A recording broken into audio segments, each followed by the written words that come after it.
Come vivere al meglio la propria sessualità.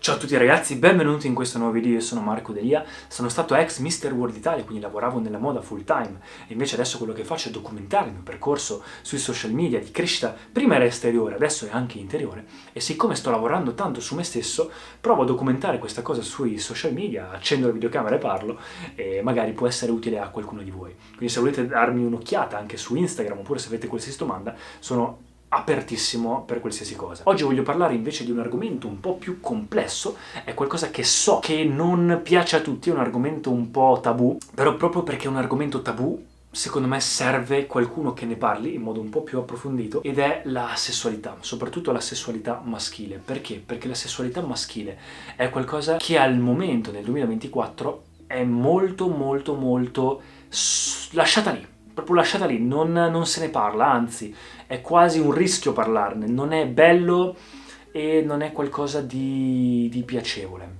Quindi io ho fatto un video poco fa, anzi mesi fa, in cui ho parlato di NoFap, quindi di ritenzione, comunque di astinenza e dei benefici, e oggi volevo parlarvi un po' di, a livello pratico, come fare queste cose, di come migliorare la propria sessualità. Allora ragazzi, ovviamente il NoFap aiuta, quindi non c'è niente da fare, imparare a gestire la propria sessualità anche fisica, quindi imparare a avere un certo tipo di astinenza, di disciplina nel momento in cui si tratta anche di darsi del piacere da solo, aiuta. Perché? Non solo perché quello che hai lì sotto crea continuamente un'energia talmente forte che può creare un'altra vita e se viene sprecata ogni giorno, ovviamente è un peccato, può essere utilizzata in ogni cultura, da sempre, da millenni, c'è sempre questa cosa di utilizzare questa energia sessuale per altro, questa idea di astinenza in modo proattivo. Non è qualcosa che cioè un peccato, non è che vai all'inferno se lo fai. Però diciamo che è meglio se non diventa una cosa compulsiva. È meglio se impari a disciplinare la cosa e quell'energia non buttarla via sempre, ma sfruttarla per utilizzarla per altro. Può essere molto utile, io ho fatto interi corsi su questa cosa e fidatevi che cambia tantissimo. All'inizio è molto difficile, soprattutto perché noi maschietti siamo fin da piccoli continuamente condizionati non solo dalla società, che ci spinge a conquistare, a essere forti, ad avere più, cerca più donne, sei visto da tante donne, bravo, quindi sei un figo, hai più donne, quindi sei un figo, vai a letto con tante donne, quindi sei un grande. Quindi c'è sempre questa cosa e in più tutto il marketing è quasi basato sulla parte maschile, quindi sul soft porn. Quanto soft porn ricevi ogni volta che apri Instagram e ti trovi 10.000 modelle, brand che utilizzano donne sul materasso in reggiseno, piccole cose che veramente sono ovunque, quindi sfruttano questa nostra schiavitù mentale che neanche ci rendiamo conto di avere, che si basa sui nostri ormoni, proprio per venderci cose, per renderci così. E in più l'avete anche provato, cioè lo sapete. Quando fate quelle cose anche da soli, la differenza di energia che avevate prima e dopo cambia completamente. Quindi io non dico dovete per forza farlo, ma provate e vedete la differenza. Se funziona per voi o comunque provate per un periodo, la prima settimana sarà un disastro, vedete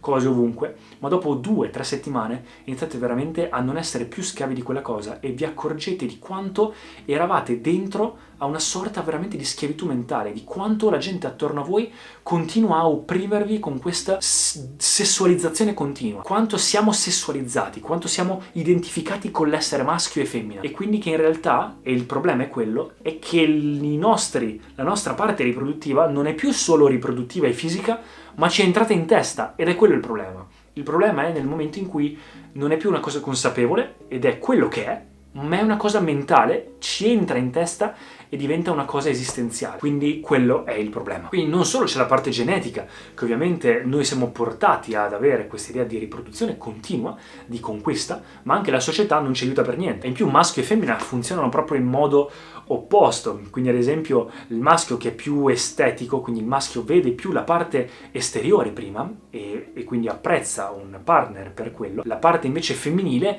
prima vede una persona e deve lasciarsi andare a quella persona perché ovviamente riceve la parte sessuale e quindi prima deve fidarsi di quella persona, devono piacergli le sue emozioni, deve dargli un certo tipo di empatia.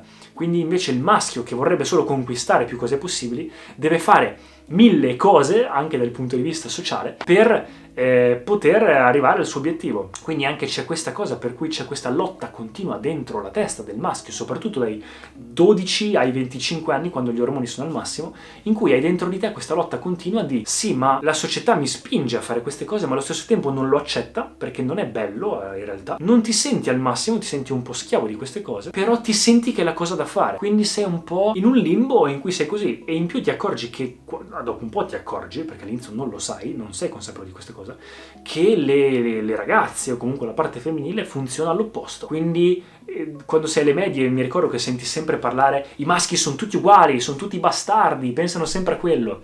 Non è che pensano sempre a quello, non è che hanno cattive intenzioni, è che semplicemente hanno un modo di cercare il partner molto diverso dalla parte femminile, anzi è l'opposto.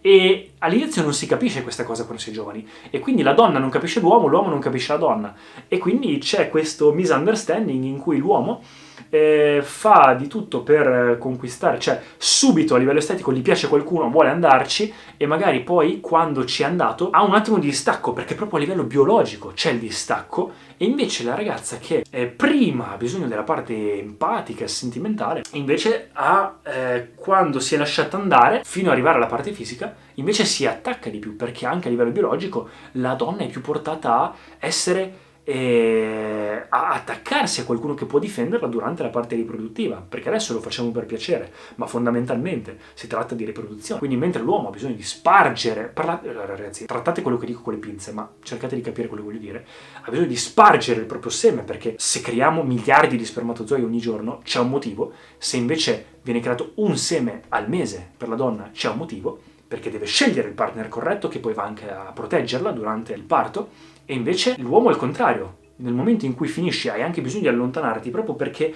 sei in una situazione vulnerabile, quindi hai bisogno di andartene. Quindi c'è proprio questo misunderstanding animale per cui è tutto un disastro. Poi arriva la parte sociale, in cui cresci, gli ormoni si lasciano un po' da parte, e inizia anche la questione di capire la donna, e l'uomo capisce la donna e la donna capisce l'uomo, e si va un po' incontro. Però all'inizio non è per niente facile, e l'uomo non parla mai di queste cose, e quindi inizia veramente a starci male. Molti uomini che conosco iniziano veramente a pensare di avere dei problemi. Perché? Perché hanno bisogno costante di provare piacere, di porsi del piacere, o di guardare addirittura dei contenuti pornografici apposta per quello. E invece voglio far capire che non è una questione di sbagliato o non sbagliato, non è una questione morale, ma è una questione che bisogna proprio cercare il prima possibile di non essere più schiavi di questa situazione, dei propri ormoni. E quando lo si fa, non solo smetti di essere schiavo di tutta questa situazione, diventi più consapevole di queste anche interazioni con il proprio partner. Ovviamente io parlo del 90%, cioè dell'80-70% delle persone, poi ogni persona ha traumi diversi, cose diverse, esperienze diverse, ha una vita diversa, ovviamente, ma quando capisci anche questa cosa, poi puoi veramente anche aprire una parte diversa di te, la parte femminile. Ogni essere umano ha una parte maschile e una parte femminile, e la parte femminile nell'uomo è molto molto molto lasciata sotto, perché ci viene sempre detto fin da piccoli che è la nostra parte debole. In realtà è la parte bella della vita, è la parte di apertura. Senza l'apertura dove vuoi andare? Come puoi goderti la vita e sentire cose, provare empatia, connetterti veramente con gli altri, provare emozioni? Ed è proprio per questo che c'è la solitudine dell'uomo, del maschio, per quello che il maschio sta male, si sente veramente così, ha bisogno ogni giorno di guardarsi cose e star male e fare cose, perché se no non riesce a fare altro. Quindi bisogna veramente uscire da questo loop, e il NoFap aiuta in questo. Ci vuole disciplina, ma se fatto è incredibile. E se ti apri a questa tua parte femminile, che non vuol dire niente dal punto di vista di genere, quindi non fraintendetemi, non c'entra uomo e donna, non c'entra il tuo orientamento di genere, c'entra energia femminile e energia maschile, che è in tutti. Se impari ad aprirti, non solo non sei più schiavo di questa cosa, ma anche nel momento in cui entri consapevolmente e non più compulsivamente nella tua parte sessuale, è un piacere diversissimo e molto meglio. La sessualità te la vivi molto meglio, la sicurezza che ti dà con il partner è 100 volte meglio, l'energia che c'è, l'empatia. Non è più un sesso con l'obiettivo maschile di arrivare all'obiettivo, quindi finire e basta, ma è più piacere, quindi il focus va sul piacere invece che sull'arrivare a un punto, e ovviamente quindi il rapporto diventa completamente diverso, e arriva a un certo punto anche non solo a essere quasi più femminile, quindi anche il piacere diventa quasi più femminile, quindi lo senti ovunque e più volte, ma senti anche proprio come quasi nelle donne, che ovviamente hanno più energia femminile tendenzialmente, queste emozioni, questo scambio di energia, questo scambio di cose. Si crea proprio un equilibrio tra la tua parte maschile e la tua parte femminile. E ovviamente lì non ne sei più schiavo, diventa iper piacevole, diventa un'altra cosa, ma allo stesso tempo non ti è più nella testa, quindi non è più una cosa compulsiva, è quello che è. Ma quando c'è, è bello. Anche perché va bene, soprattutto se è un partner, e ci sta, ma nel momento in cui vai anche con... perché poi ti viene voglia anche di incontrare più persone in quel momento lì, perché ovviamente finché sei giovane gli ormoni ci sono, ma capisci anche, inizi proprio a sentire la differenza di andare con tanti corpi, proprio la macchia quasi che ti rimane quando ogni volta che entri in contatto con qualcuno, cosa che prima non ti accorgevi. La differenza invece di avere un partner fisso, e anche la differenza di fare cose da solo confronto a farle con qualcuno con cui ci sono emozioni eccetera. È veramente un mondo tanto complesso. Contate che nella parte indiana, nella cultura antica, è una delle 4 passi fondamentali, una delle 4 parti principali di cui si parla, quindi è molto importante in realtà arrivare a capire la propria parte sessuale e aprirsi anche ad essa nel migliore dei modi, perché sennò poi inizi a entrarci in testa e a essere un problema anche in tutte le relazioni sociali e in quello che facciamo. Quindi io cerco sempre di portare consapevolezza anche in quest'ambito, soprattutto per la salute mentale maschile. Ed ecco qua, se avete qualsiasi domanda ragazzi, ovviamente potrei parlare all'infinito, ma in un video non voglio renderlo troppo veloce, quindi questa è un attimo un'infarinatura. Se avete qualsiasi domanda fatemi sapere e ci vediamo al prossimo video. Ciao ragazzi!